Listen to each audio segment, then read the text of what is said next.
Sama-sama kita dengarkan kesepakatan kelas ini baru nanti kita pilih 5 saja kira-kira yang akan kita sepakati. Ini baru masukan ya, kira-kira apa?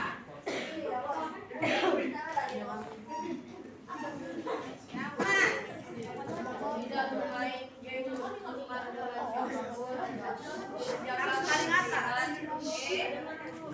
taat dan sopan terhadap guru dan teman, selalu menjaga kebersihan kelas, saling menghargai dan menghormati sesama teman, wajib melaksanakan piket, tidak memberi sesama kita siswa, tidak selalu disiplin, rajin dalam belajar dan selalu piket tepat waktu. Izin ke toilet harus dibatasi, tidak boleh lebih dari 3 kali saat belajar, tidak ribut dalam sedang menerapkan masa pelajaran, melaksanakan piket kelas sesuai jadwal masing-masing. Oke, dari sekian banyak yang ditulis, kira-kira kita ambil kesimpulan. Yang pertama ini, selalu menjaga kebersihan kelas itu sama dengan piket. Ya, melaksanakan piket. Ingat, kita tidak boleh membuat kata dengan tidak atau ya, pokoknya yang kata berawal dengan tidak atau bukan ya. Jadi gimana? Yang selalu menjaga kebersihan dan piket. Melaksanakan piket wajib, melaksanakan piket kelas sesuai jadwal masing-masing. Apa kata-katanya? Selalu piket dan menjaga kebersihan ya.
Disiplin waktu.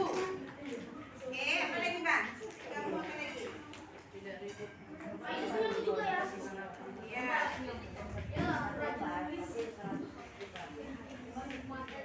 Menghargai guru saat menjelaskan.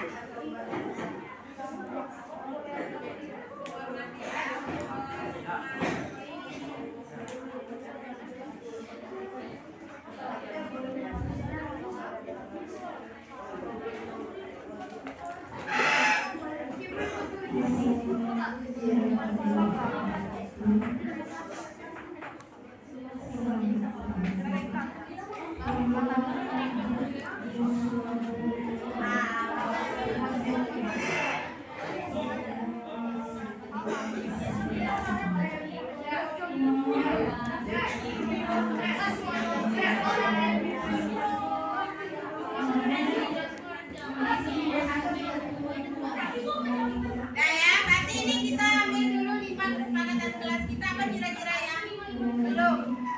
Ya, ini tidak ribut artinya menghormati ya, atau saling menghargai dan menghormati teman.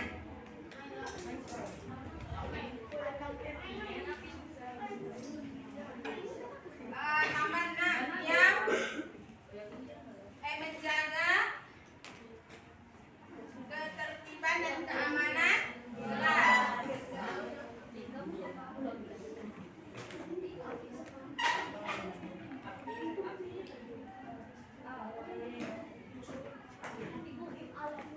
Ini artinya tidak ribut. Tadi ada kata tidak ribut. Berarti kita kan menghindari kata tidak ribut ya.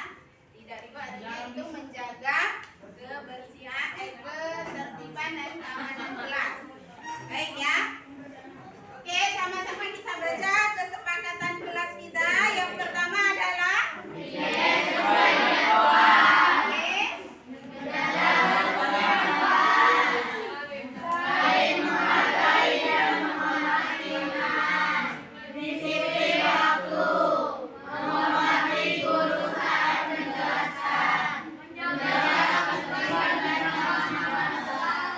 gimana sepakat semuanya? Baik, ini kesepakatan kita dalam membuat kesepakatan kelas ya, harus 6 ini. Berarti nanti kalau ada yang melanggar kita akan sama-sama memberikan sanksi kepada yang melanggar. Ya, sanksinya berupa apa? Nanti ada pembinaan. Ya, nanti kita cari sama-sama kira-kira sanksinya apa agar dia sadar bahwa kesepakatan kelas yang sudah dibuat dilanggarnya. Nah, kira-kira apa solusinya? Ya, karena sudah melanggar kesepakatan kelas ini. Oke, nak? Bisa diterima ini semua? Ya, saling menghargai, menghormati. Ya, walaupun berbeda-beda kamu agamanya, sukunya, rasnya, tapi tetap yang namanya di SMP 26 ini berarti sudah menjadi keluarga SMP 26. Ya, sudah menjadi teman. Apalagi kalau sudah satu kelas. Ya, tidak ada kata bullying. Ya. Kalau bullying berarti saling menghargai. Dimasuk kemudian disiplin waktu. Apa maksudnya disiplin waktu ini? Mengerjakan tugas tepat waktu. Datang on time. Itu artinya disiplin waktu, oke? Datang on time, mengerjakan tugas tepat waktu. Baik, ini kesepakatan kelas.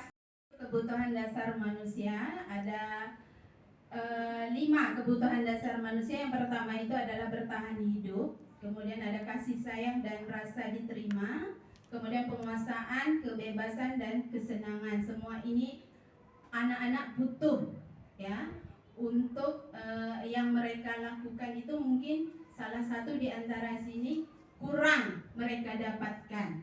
Jadi mungkin anak melakukan suatu kesalahan berarti mereka mau memenuhi kebutuhan budaya, kebutuhan dasar manusia itu apa? Berarti mereka melakukan suatu kesalahan. Berarti mungkin mereka melakukan itu karena pengen kesenangan, ya, kebutuhan untuk merasa senang dan gembira. Biasa anak-anak itu kan pengen ya mereka tuh hanya senang-senang, gembira. Itu kebutuhan dasar manusia. Kemudian yang selanjutnya, motivasi perilaku manusia. Yang pertama, menghindari kenyamanan dan hukuman, kemudian mendapatkan imbalan atau penghargaan dari orang lain, menghargai nilai-nilai kebajikan diri sendiri. Itu motivasi biasanya ya yang dilakukan oleh manusia. Kemudian konsep disiplin dengan identitas gagal. Ya, biasanya kita di sini memberikan hukuman, kemudian juga memberikan penghargaan. Selain hukuman, kita juga biasanya memberikan penghargaan. Menurut Bapak Ibu, apakah hukuman dan penghargaan ini sudah bagus kita terapkan? Apakah sudah bagus kita terapkan di sekolah? Ada hukuman dan ada penghargaan. Ya, nanti kita lanjutkan ya dengan pertanyaan saya, apakah ini sudah bagus? Ya, sudah bagus kita terapkan dengan menerapkan adanya hukuman dan adanya penghargaan. Itu akan terjawab nanti pada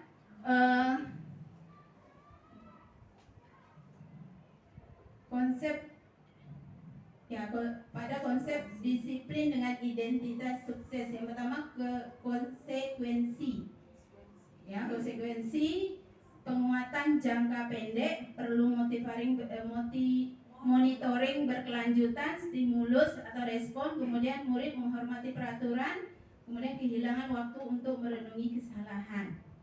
Nah, selanjutnya restitusi.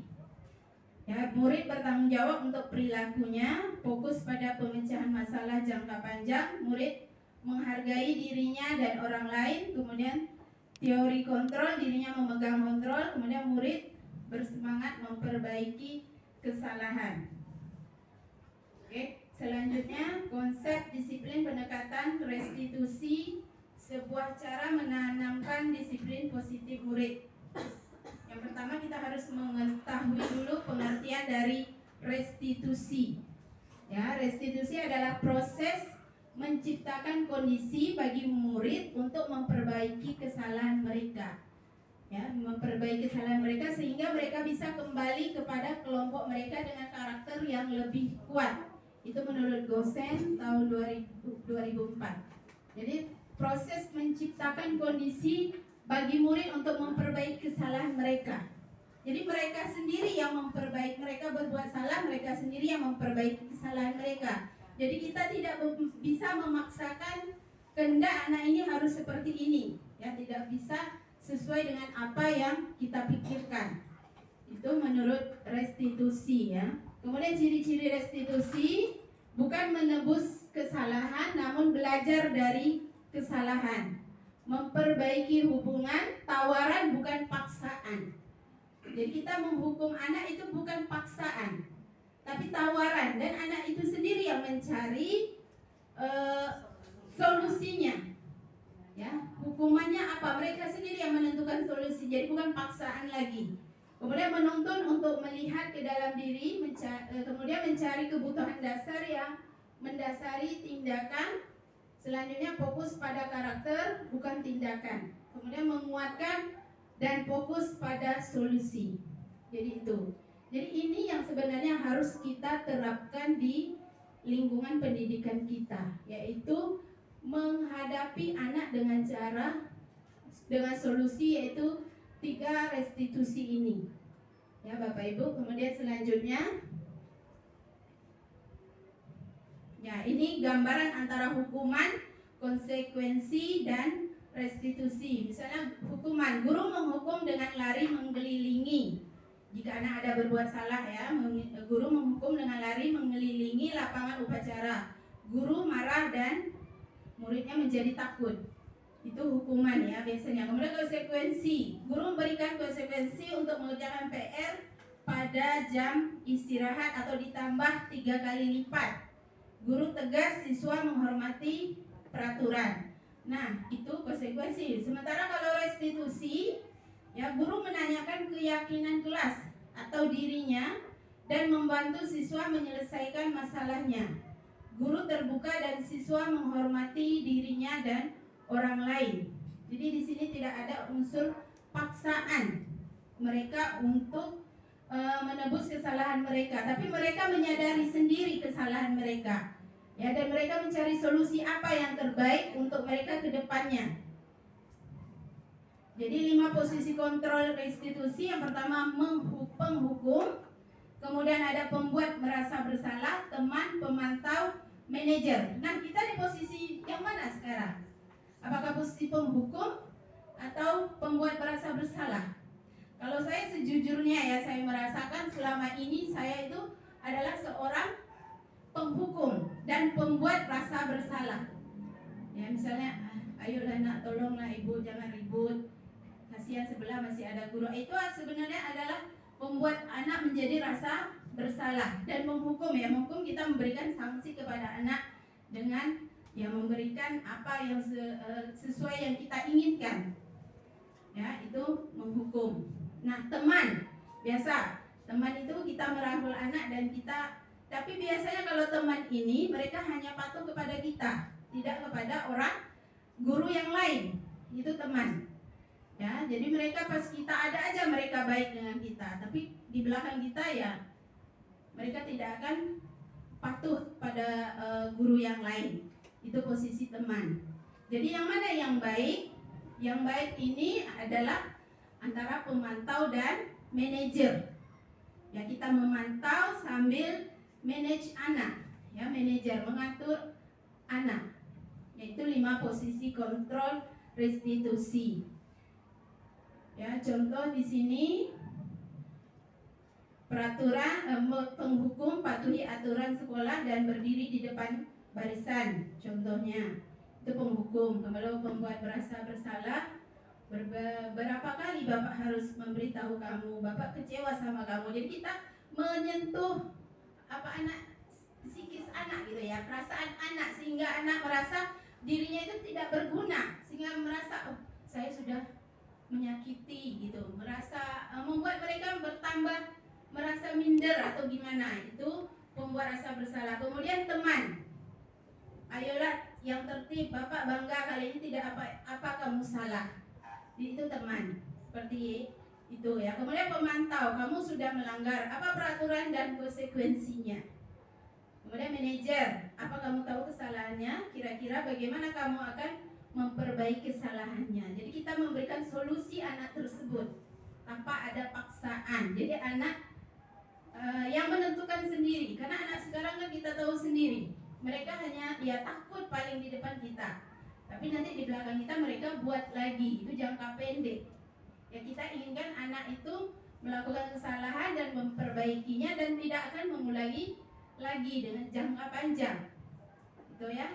Jadi kita sekarang ini ya mari kita sama-sama ya memperbaiki diri ya dengan tidak lagi menghukum, tapi posisi kita sebagai manajer. Ya, artinya kita merangkul anak tetap, cuman ya dengan ya mencarikan solusi secara bersama-sama dengan anak, tetap mengarahkan anak ya yang mana yang akan mereka lakukan yang terbaik untuk mereka. Itu manajer. Kemudian kesepakatan dan keyakinan kelas. Nah, ini yang kita sudah disuruh untuk dibuat ya, karena kita juga sudah ke sekolah penggerak, maka kita harus membuat kesepakatan dan keyakinan kelas. Ya, mengapa keyakinan kelas? Mengapa tidak peraturan kelas saja?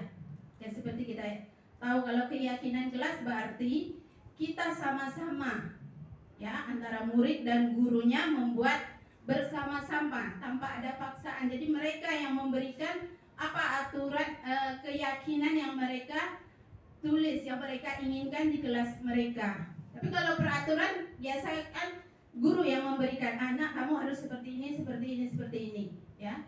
Itu peraturan. Jadi sekarang ini kita disuruh untuk membuat keyakinan kelas. Oke. Nah, segitiga restitusi ini ya, kalau ada anak yang bermasalah kita bisa menggunakan segitiga restitusi ini. Yang pertama adalah validitas. Yang pertama adalah menstabilkan identitas. yang menstabilkan identitas, yaitu ya anak sudah berbuat salah, jangan kita langsung menghakimi anak. Paling tidak kita menstabilkan dulu emosi anak. Kenapa? Nak, kamu berbuat seperti itu, ya. Kita harus ya semua orang mungkin pernah berbuat salah. Ya, ibu juga pernah berbuat salah. Jadi kenapa kamu berbuat? Tanyakan dulu alasan mereka. Jadi kita menstabilkan identitas anak dulu, yang membuat mereka mau nyaman untuk bercerita dengan kita. Tentu ada sebabnya kenapa anak mau berbuat kesalahan. Itu menstabilkan identitas. Kemudian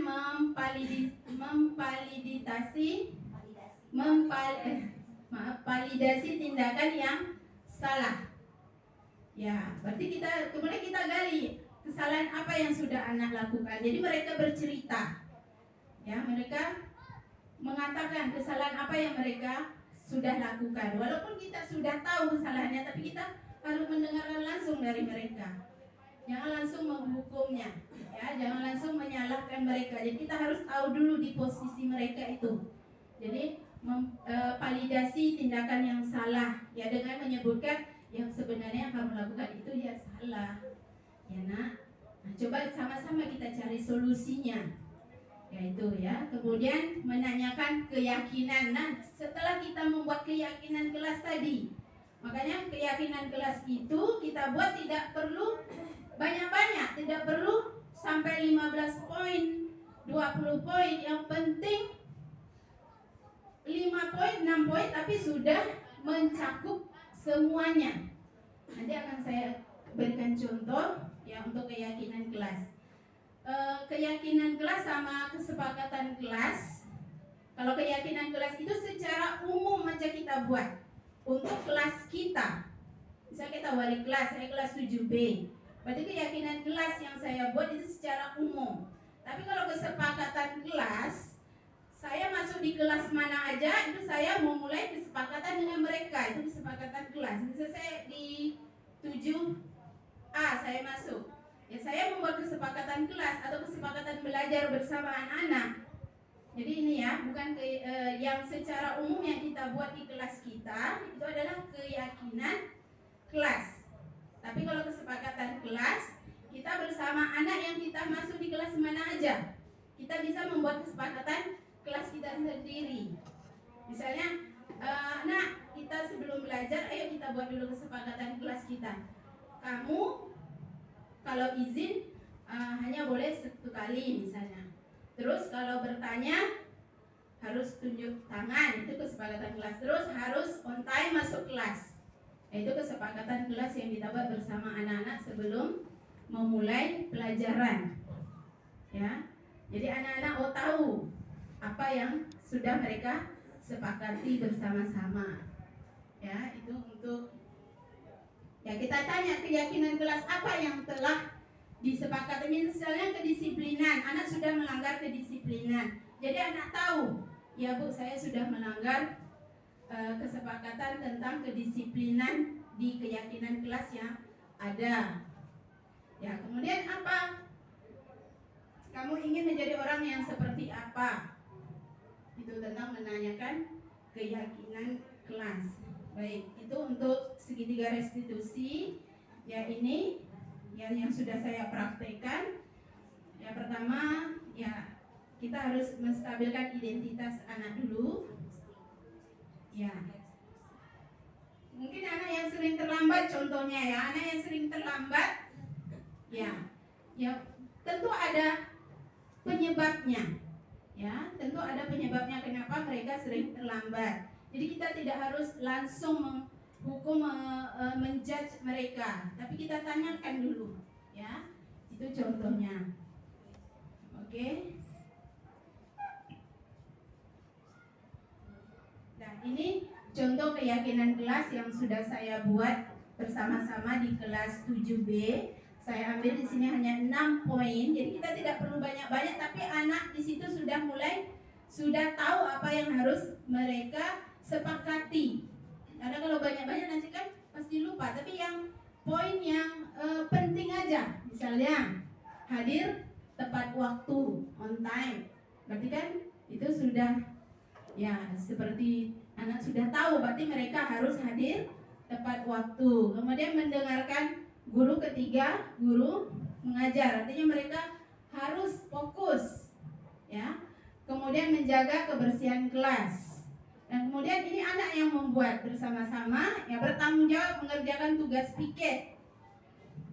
Ya, tapi tetap kita sebagai wali kelasnya juga harus mengontrol, karena anak tahu sendiri kan, ya tempatnya lupa paling nanti, ya. Kemudian saling mengingatkan ketika teman berbuat salah. Artinya mereka sama-sama ya gimana supaya teman-temannya ya sama-sama mencari yang terbaik untuk kelas mereka. Kemudian saling membantu dan bekerja sama. Bisa ditambah poin-poin yang lain tergantung dari kesepakatan keyakinan kelas yang Bapak Ibu lakukan bersama-sama siswanya di kelas. Jadi ini untuk kita tempelkan di kelas kita, ya, untuk keyakinan kelas yang akan kita buat bersama anak-anak. Kalau bisa ya dengan tanda tangan orang tua sekaligus, ya, karena biar orang tua ini pengganti dari poin-poin yang kita buat sebelum kita menjadi sekolah penggerak, ya. Nanti dari keyakinan kelas, setiap kelas ini akan dibuatlah keyakinan sekolah, ya, keyakinan sekolah yang istilahnya poin-poin gabungan dari setiap kelas, mana yang terbaik itulah nanti akan dibuat menjadi keyakinan sekolah SMP Negeri 26 Batam. Apa nanti kita akan bersama-sama dengan kepala sekolah membuat keyakinan sekolah kita. Kalau ini kan keyakinan kelas. Jadi itu aja yang bisa saya sampaikan. Terima kasih atas perhatian Bapak Ibu semua. Saya mohon maaf jika dalam penyampaian ini terdapat banyak kekurangan. Saya juga masih sama-sama belajar di sini, ya, menyampaikan apa yang sudah saya pelajari pada kegiatan calon guru penggerak di modul 1, ya. Mohon maaf sekali lagi, terima kasih atas kehadirannya. Saya ucapkan wabillahi taufiq wal hidayah. Wassalamualaikum warahmatullahi wabarakatuh.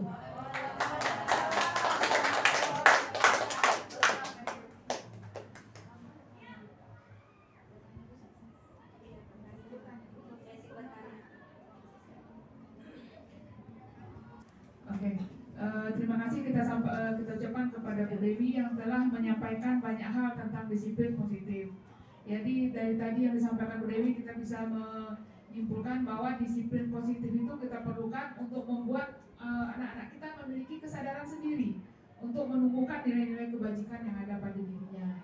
Kemudian kita sebagai guru yang berperan dari 5 faktor 5 peran kontrol guru, posisi kontrol guru tadi ada 5: penghukum, pembuat rasa bersalah, sebagai teman, sebagai pemantau, sebagai manajer. Yang diupayakan di sini kalau bisa kita sebagai pemantau dan sebagai manajer. Mungkin sesekali kita bisa jadi manajer, mungkin sesekali diperlukan kita harus sebagai pemantau.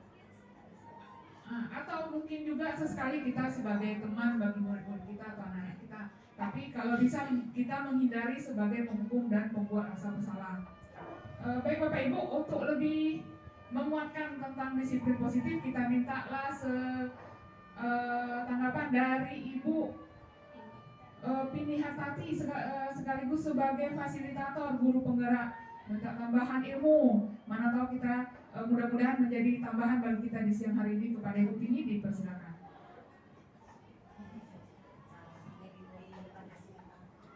Assalamualaikum warahmatullahi wabarakatuh. Iya, terima kasih atas kesempatannya. Ini sekedar menguatkan, tadi udah panjang lebar disampaikan oleh Bu Dewi. Oke, Bapak Ibu sekalian, setelah mempelajari atau ikut di program guru penggerak itu, saya sepertinya betul-betul sadar. Sayanya bukan siswa yang sadar, saya sadar. Ternyata memang siswa kita itu melakukan kesalahan. Siswa siswa kita itu berbuat yang tidak baik, belum pas pada waktu dan tempatnya, artinya karena adanya alasan. Alasan itu apa? Alasan paling besar karena ada kebutuhan dasarnya yang belum terpenuhi. Jadi mereka itu mau menunjukkan diri, mau memenuhi kebutuhan dasarnya. Ada kebutuhan dasar ini yang belum terpenuhi. Nah, ini Bapak Ibu sebetulnya di posisi kontrol tadi itu untuk menegakkan Bapak Ibu, bagaimana biar siswa kita itu memiliki kesadaran, biar mereka itu menjadi anak baik, biar mereka tidak melakukan kesalahan. Nah, ada yang sebutannya segitiga restitusi Bapak Ibu. Kemudian Bapak Ibu mengenal lagi tadi namanya kesepakatan dan keyakinan. Nah, ini dipertegas sedikit antara kesepakatan dan keyakinan. Kenapa dia disebut dengan keyakinan? Artinya ketika sudah ada kesepakatan tertentu yang dibentuk di dalam kelas kita, oke, sama-sama warga kelas itu meyakini bahwa nilai-nilai itu betul-betul mimpi mereka, betul-betul hal yang mereka inginkan sama-sama, dan mereka meyakini bahwa itu semua bisa mereka ciptakan. Artinya mereka udah sadar ketika membuat keyakinan kelas itu, kan udah sepakat gini-gini, ya, ada banyak kesepakatan, mereka yakin bisa ciptakan itu, dan itulah ditorekan menjadi sebuah keyakinan. Oke, adanya sebuah keyakinan yang dibentuk dari, ya, cara pembentukan keyakinan itu kan dimulai dari mimpi. Kita tanya dulu pemenuhan kebutuhan dasarnya, apa sih yang kamu inginkan dari diri kamu? Kamu pengen diri kamu seperti apa? Oke, bagaimana cara kamu menggapainya? Kelas yang seperti apa yang kamu inginkan? Jadi mereka tuh sadar, saya ini mau pintar, saya ini mau jadi santun, saya ini mau jadi seperti ini. Itu mimpi mereka. Ya, kita ajak mereka sama-sama. Lingkungan atau situasi yang seperti apa nak yang bisa biar mencapai mimpi kamu itu? Oh, pasti mereka akan menemukan sendiri. Ya, kalau belajar saya agak diejek, ya kan? Ini mereka pasti masih menggunakan kata-kata negatif, ya. Dan kata negatif itu masih dengan kegagalan, Bapak Ibu. Artinya masih konsep pemikiran gagal, ya. Sama dengan ketika kita menerapkan posisi kontrol yang sudah dijelaskan Bu Dewi tadi. Kenapa kita tidak berperan penghukum, pembuat rasa bersalah? Itu konsep yang merupakan konsep pembentuk kegagalan pada siswa. Perasaan kita menghukum mereka langsung berubah. Tetapi sebenarnya di dalam diri para siswa kita, ini saya yang merasa berdosa banyak sekali menghukum. Ya banyak membuat rasa bersalah, penting mereka diam. Perasaan kita sudah berubah. Tetapi sebenarnya mereka itu cuma di depan kita, cuma ketika melakukan hukuman, ya, menerima konsekuensi itu, bisa jadi di dalam hatinya tidak terima.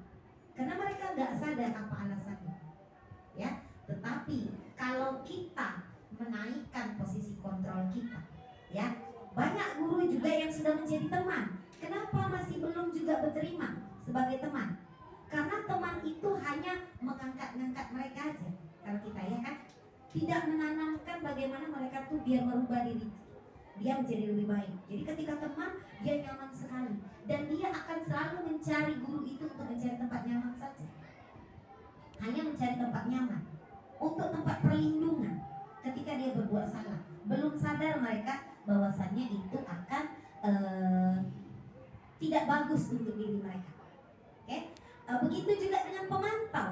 Namanya pemantau, ada CCTV. Ketika dipantau saja, ya, di belakang itu mereka nggak sadar kenapa harus ke posisi kontrol manajer.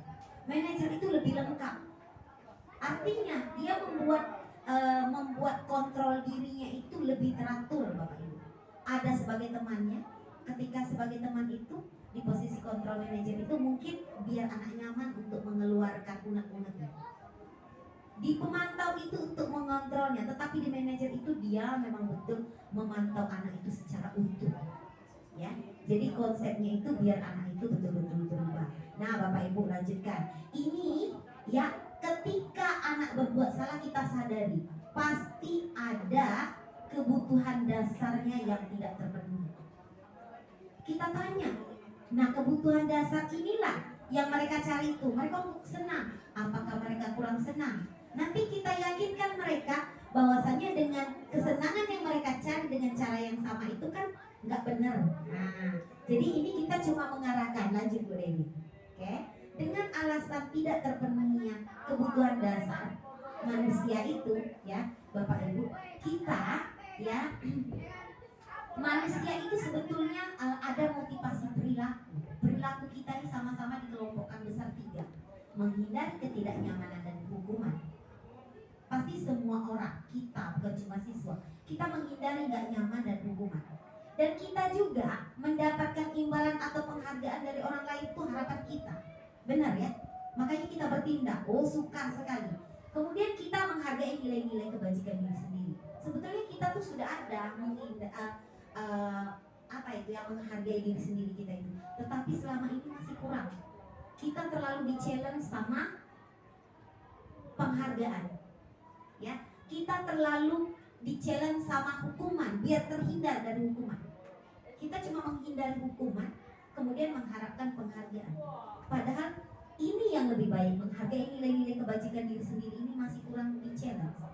Apa sih yang baik dari diri saya? Apa yang harus saya tingkatkan lagi? Di sini Bapak Ibu. Oke, murid itu melakukan disiplin diri itu karena sadar. Dia sadar, saya ini karena mimpi saya pengen jadi anak baik, saya pengen jadi anak pintar. Dia sadar sendiri, dia akan bergerak dengan diri sendiri. Makanya kalau dari segi permainan itu Bapak Ibu, ketika permainan genggam tangan, gak akan ada satu orang pun yang bisa membuka tangannya kecuali dirinya sendiri. Ya, dipaksa pun gak ada. Yang akan membuka adalah intrinsik kita, motivasi dari dalam diri kita. Nah ini yang perlu diapakan betul ya. Ini menguatkan Bu Dewi sudah sampaikan. Lanjut Bu Dewi. Ya, kita nanti harus banyak menghargai nilai-nilai kebajikan ini. Nih kalau hukuman itu menyakitkan Bapak Ibu, penghargaan itu nggak efektif. Ya, cuma semu, ngejar penghargaannya aja. Di luar untuk penilaian penghargaan, orang itu teledor kembali. Ya, kemudian hukuman itu tetap nggak nyaman, muridnya takut. Ini yang kita ciptakan terus dengan hukuman itu. Mereka terpaksa, murid itu menyembunyikan kesalahan, kemudian murid itu menjadi rendah diri. Apalagi sudah tahu dia dijudge sebagai anak yang enggak baik atau enggak bagus atau sudah membuat kesalahan. Nah kalau penghargaan itu bukannya enggak bagus Bapak Ibu, bagus, suka anak-anak kan, tetapi itu semu, tidak akan merubah motivasi intrinsik mereka. Oke, lanjut Bu Dewi. Nah, konsekuensi dan restitusi. Konsekuensi itu sudah bagus, mereka menyadarinya Bapak Ibu. Siswa itu konsekuensi karena berbuat salah, tetapi masih kurang bagus. Tuh restitusi lebih bagus. Kenapa? Di dalam restitusi itu konsekuensi itu mereka ungkapkan sendiri. Ya, mereka yang munculkan sendiri hukuman untuk diri mereka. Karena mereka sadar perbuatan mereka salah. Kita tanya apa yang harus kamu lakukan, itulah yang akan mereka lakukan sebagai konsekuensi diri yang mereka bangun sendiri Bapak Ibu. Jadi teori kontrol itu dirinya yang memegang kontrol Bapak Ibu. Ya, jadi bukan orang lain, dia sendiri betul-betul sadar. Lanjut Bu Dewi. Konsep disiplin pendekatan apa itu ya, restitusi tadi sudah sadar. Kenapa harus restitusi? Bukan cuma teori, tapi harus disadari sebetulnya sudah ada. Sudah banyak di antara kita yang melakukan ini, tetapi belum begitu ngerti ya restitusi ini. Ya, restitusi itu dengan langkah-langkah Bapak Ibu, dengan terarah kita. Jadi kita itu cuma menjadi pendengar dulu Bapak Ibu. Ketika ada anak melakukan kesalahan, kita stabilkan identitas. Bahwasanya salah itu memang tempatnya manusia.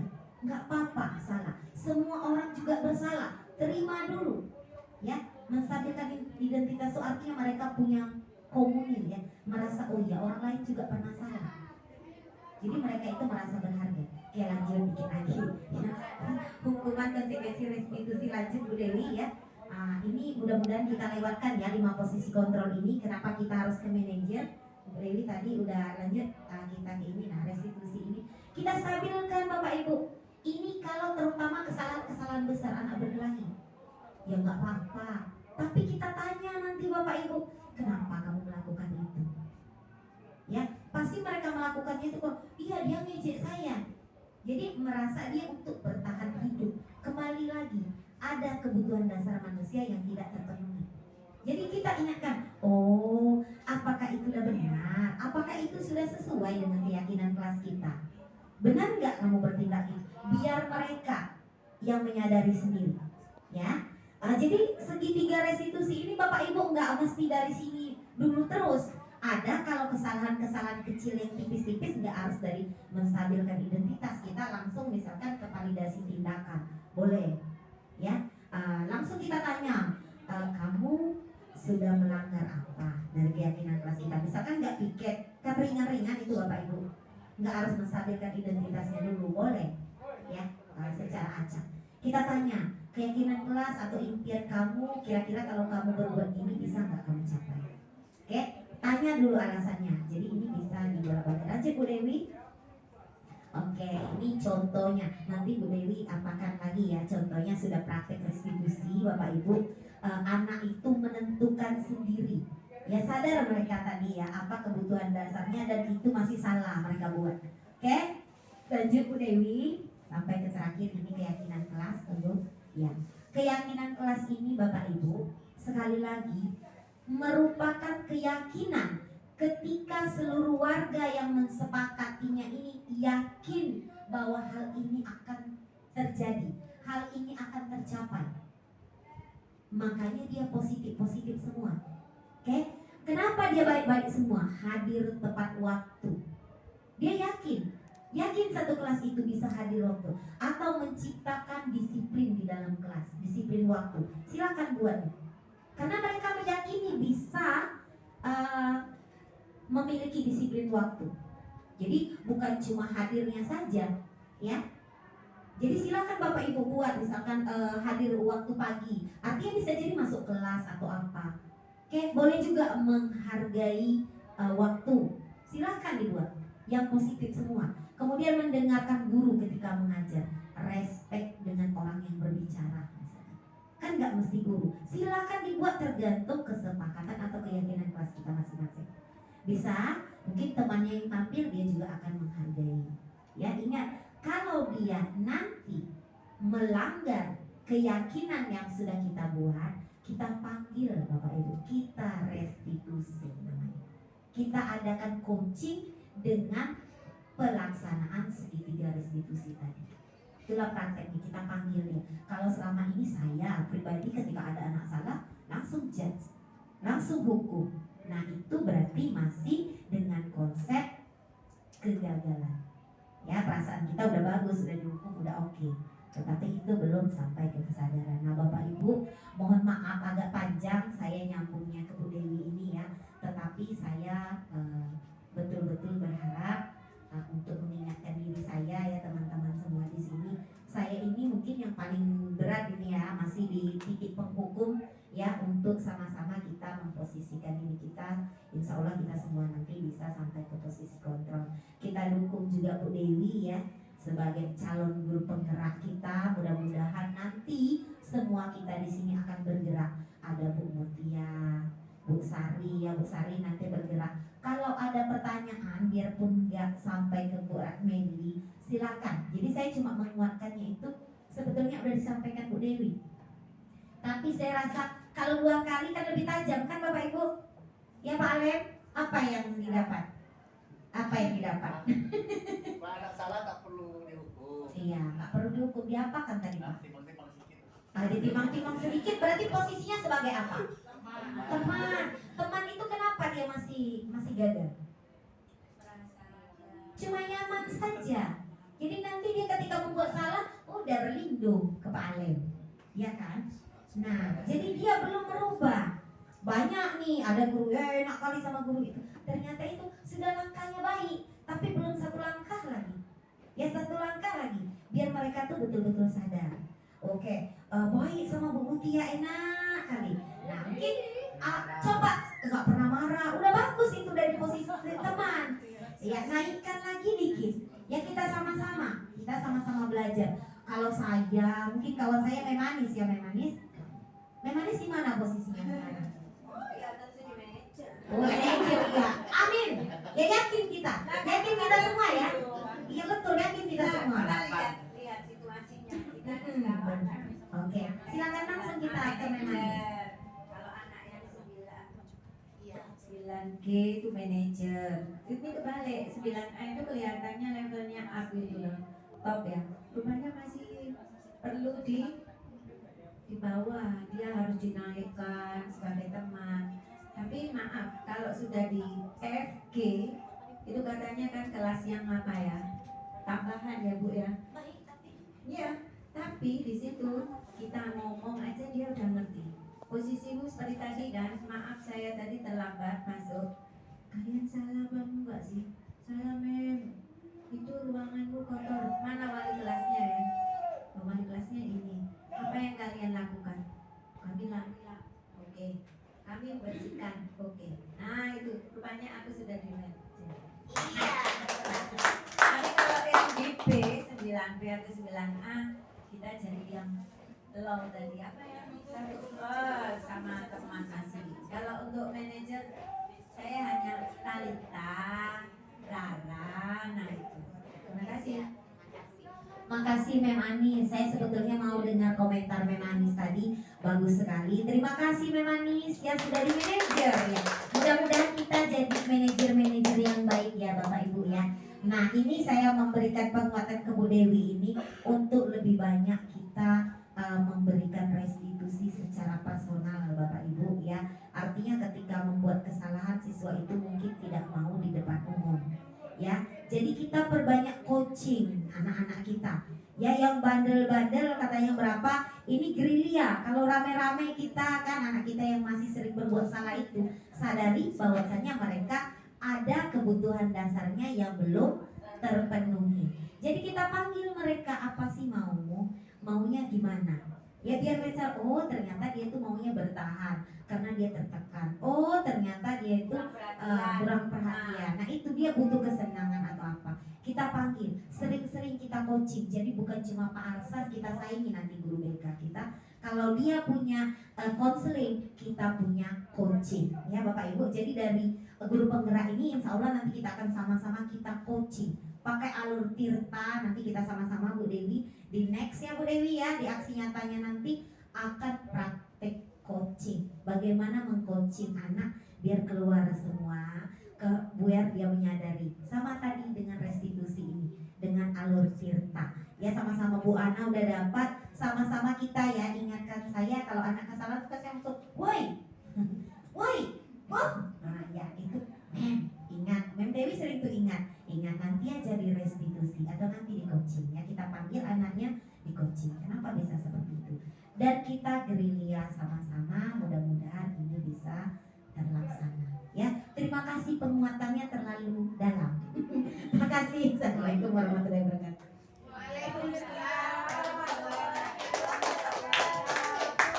Terima kasih kita ucapkan kepada Mem Mini yang sudah menguatkan dengan sangat kuat.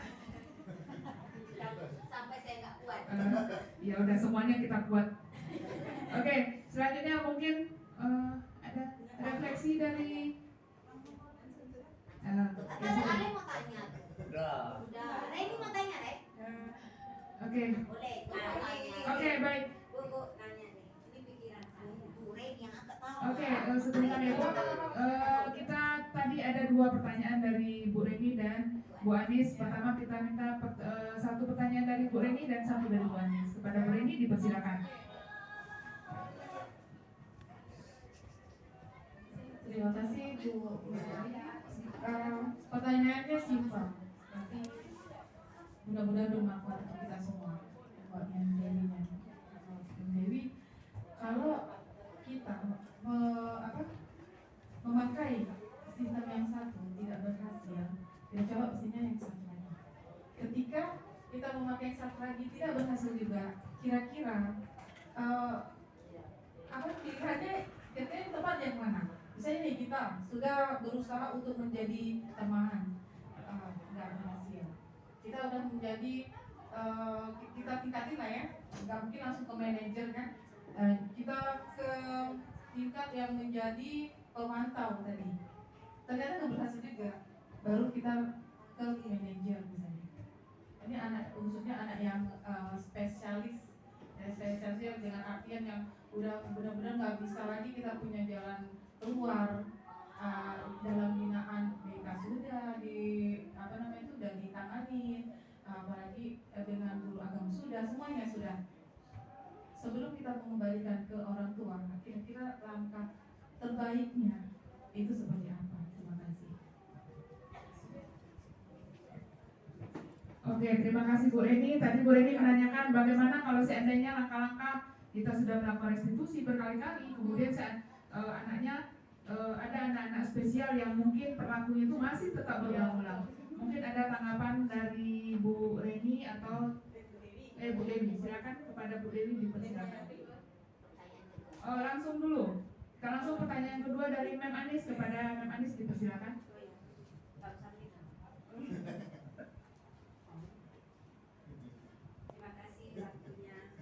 Terima kasih waktunya. Ini saya sering terutama pas di lapangan. Ini kalau di restitusi itu kalau di dalam kelas is okay. Tapi kalau di lapangan itu, nah itu kan perlu refleks kan. Hei, mak, baru dia kaget. Kamu salah enggak? Iya Mem, salah saya. Ayo siap. Nah, itu yang ngeremnya itu loh. Nah, itu boleh apa enggak? Jadi kalau enggak, ya terjadi yang seperti itu lagi. Dengan adanya bentakan, bukan kita berarti marah atau yang 5 yang jelek 3 1. Apa poin pertama tadi? Posisi kontrol. Terus yang kedua kurang itu apa? Kasih sayangnya harus diterima di lapangan. Dia kan di lapangan itu, maaf ya panjang ya. Di lapangan itu dia mesti cerita asik, yang tadinya di ruangan itu diem, terus ketemu di lapangan rasanya bebas gitu. Terus dia ngomong sendiri. Bu Dewi ngomong, ayo siap, berat, nggak mau. Jadi kita langsung, hoi, langsung dia, enggak. Nah, tapi tetap sama saya stabilkan, terus saya, ayo kamu salah apa enggak? Siap, salah. Nah, itu saya mengontrol diri saya. Saya ini sebagai siswa, apa saya ini termasuk yang kurang perhatian sama siswa, atau yang saya ini guru yang diktator, atau saya ini ya apa yang jelek lah, positifnya nggak ada gitu. Saya sendiri pribadi di lapangan itu harus gimana? Oke, terima kasih ya Bu ya.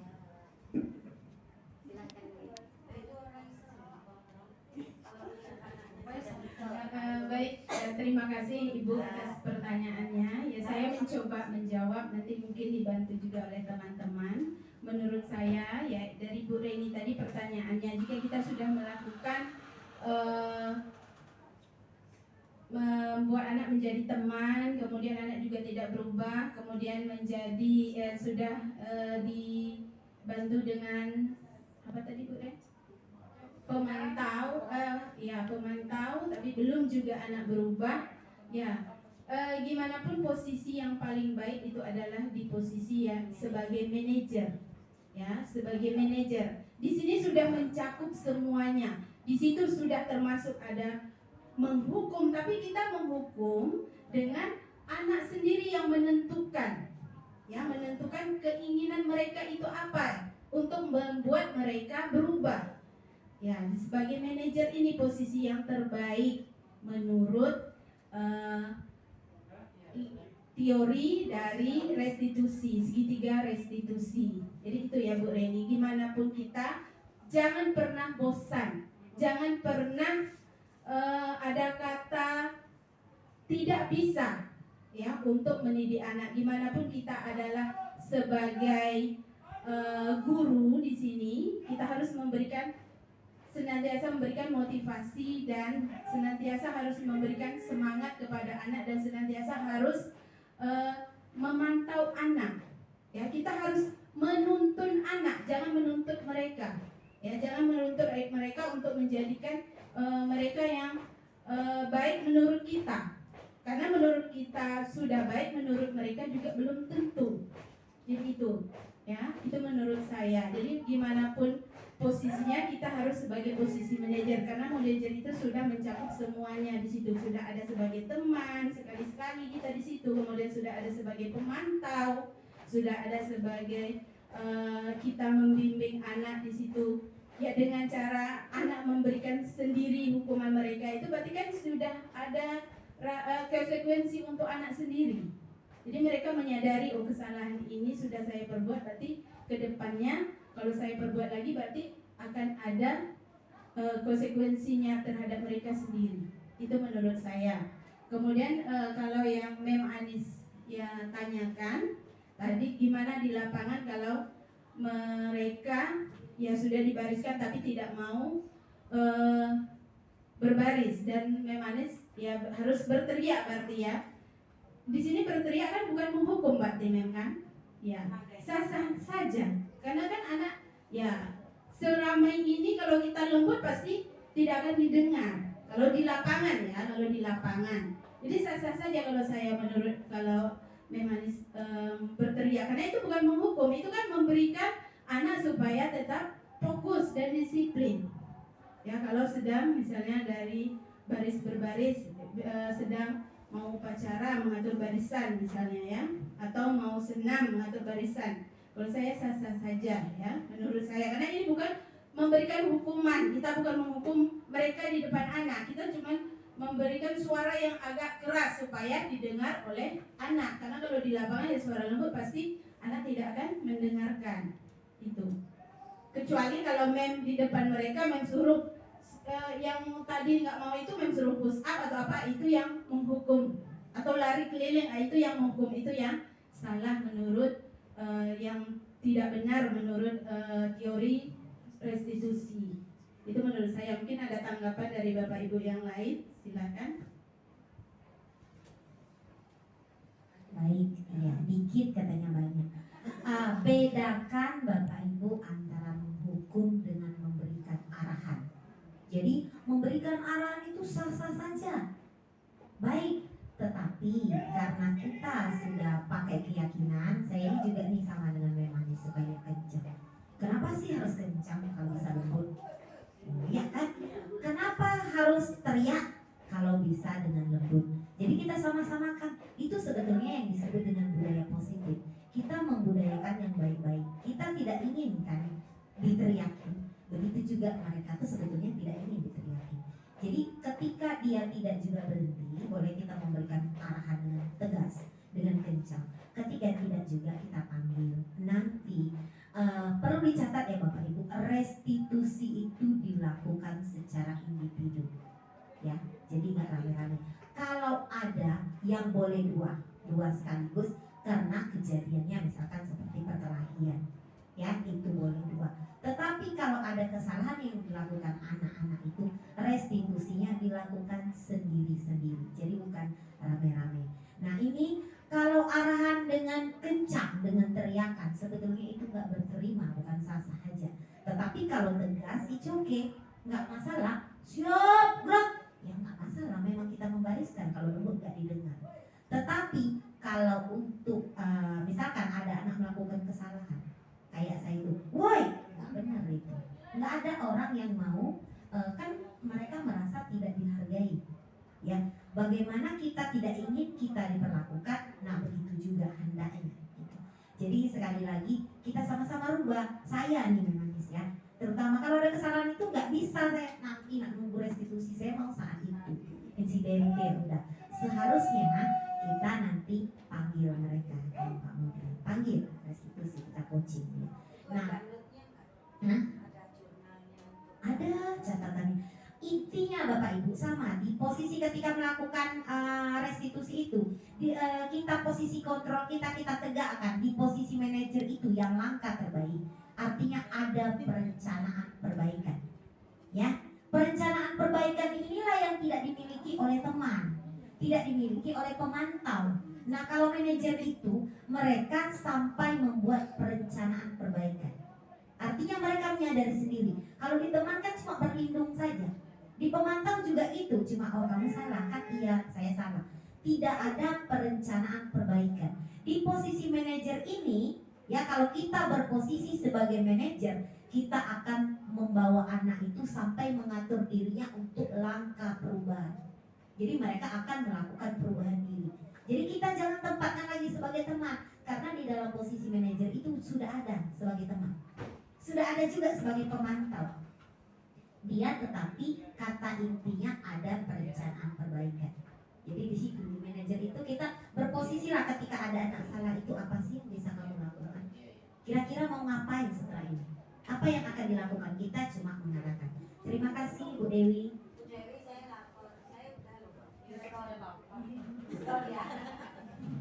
Oke. Oke, baiklah Bapak Ibu, setelah panjang lebar tadi penyampaian dan penguatan dari Ibu Fasilitator dari SMP Negeri 26 Batam, jadi dapat kita simpulkan bahwa apapun perilaku anak-anak kita itu semuanya berdasarkan karena kebutuhannya yang tidak tercukupi. Baik itu perilaku yang baik menurut kita atau walaupun buruk menurut kita, itu berarti ada kebutuhannya yang tidak tercukupi. Itu yang perlu kita sadari. Kemudian bagaimana disiplin positif itu kita membangkitkan motivasi yang berasal dari dalam diri anak kita. Jadi bukan dari luar dengan penghargaan, dengan hukuman, tapi mereka disiplin betul-betul berasal dari dalam dirinya atau motivasi intrinsik yang betul-betul berasal dari dirinya. Sehingga dia melakukan sesuatu itu memang dengan kesadarannya untuk nilai-nilai kewajiban yang memang diyakini secara bersama-sama. Dan yang ketiga, kita berusaha belajar untuk sama-sama menjadi manajer. Karena saya akui mungkin saya juga terutama, saya masih sering insidental kalau bawaannya murid tidak berperilaku sesuai dengan yang saya mau, masih juga sering sesuai dengan yang kita mau, kita menuntut lebih cenderung saya juga masih menuntut, saya masih belum menuntun. Ya, mari kita sama-sama belajar untuk jadi manajer Bapak Ibu, sehingga nanti anak-anak kita benar-benar memiliki disiplin positif yang berasal dari dirinya sendiri. Baiklah Bapak Ibu, terima kasih atas perhatiannya. Mohon maaf jika ada kesalahan. Assalamualaikum warahmatullahi wabarakatuh.